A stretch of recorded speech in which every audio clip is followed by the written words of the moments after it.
ہارون علیہ السلام کی نشانیاں تھیں۔ حضرت سلیمان علیہ السلام نے اس صندوق کو محل کے سب سے محفوظ کمرے میں رکھا تھا۔ روایات بتاتی ہیں کہ اس صندوق سے ایک ایسی نورانی طاقت نکلتی تھی جو دشمنوں کے دلوں کو دہلا دیتی تھی۔ آج یہودی اسی صندوق کی تلاش میں مسجد اقصی کے نیچے سرنگیں کھود رہے ہیں، کیونکہ ان کا یقین ہے کہ جس کے پاس یہ صندوق ہوگا وہ پوری دنیا کا بادشاہ بن جائے گا۔ لیکن سوال یہ پیدا ہوتا ہے کہ آخر اس صندوق کی حفاظت کون کر رہا تھا؟ اتنی بڑی طاقت کو کسی عام پہرے دار کے حوالے نہیں کیا جا سکتا تھا۔ حضرت سلیمان علیہ السلام نے اس محل اور اس صندوق کی رکھوالی کا کام ان مخلوقات سے لیا تھا جن سے انسان تھر تھر کانپتے ہیں۔ یہ جنات کی وہ فوج تھی جو نہ سوتی تھی نہ تھکتی تھی۔ وہ صرف اس وقت تک خاموش رہتی تھی جب تک حضرت سلیمان علیہ السلام کی نگاہ ان پر ہوتی۔ سوچو ذرا، وہ جنات جو آگ سے بنے تھے وہ حضرت سلیمان کے خوف سے دن رات مٹی اور پتھر دھو رہے تھے۔ انہوں نے ایسی اونچی دیواریں کھڑی کی جنہیں آج کی جدید ٹیکنالوجی بھی نہیں بنا سکتی۔ قرآن کہتا ہے کہ وہ جنات ڈر کے مارے کام کرتے رہتے تھے، کیونکہ وہ جانتے تھے کہ سلیمان علیہ السلام کی نگاہ ان پر ہے۔ وہ جنات پتھروں کو موم کی طرح تراشتے اور انہیں ایک دوسرے کے اوپر ایسے فٹ کرتے کہ درمیان میں بال برابر جگہ بھی نہ رہتی۔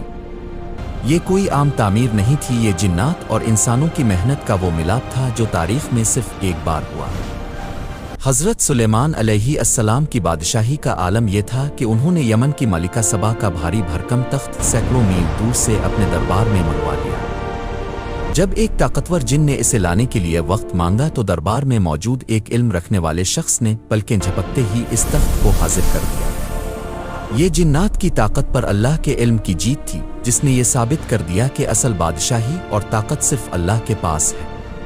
اب آتا ہے وہ حصہ جو اب کے رونگٹے کھڑے کر دے گا۔ حضرت سلیمان علیہ السلام مسجد اقصی کی تعمیر کی نگرانی کر رہے تھے۔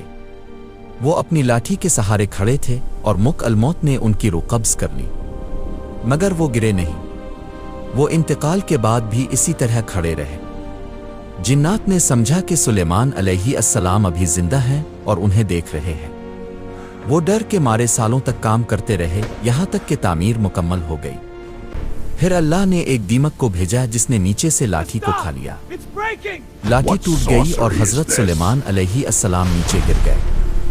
تب جنات کو پتہ چلا کہ ان کا بادشاہ تو کب کا انتقال کر چکا ہے، وہ عظیم بادشاہ جس کی سلطنت کی مثال اللہ نے قرآن میں دی اور فرمایا کہ اگر شکر سیکھنا ہو تو سلیمان سے سیکھو۔ قرآن فرماتا ہے، اے داؤد کی اولادہ، شکر گزاری کے ساتھ کام کرو اور میرے بندوں میں شکر گزار تھوڑے ہی ہیں۔ حضرت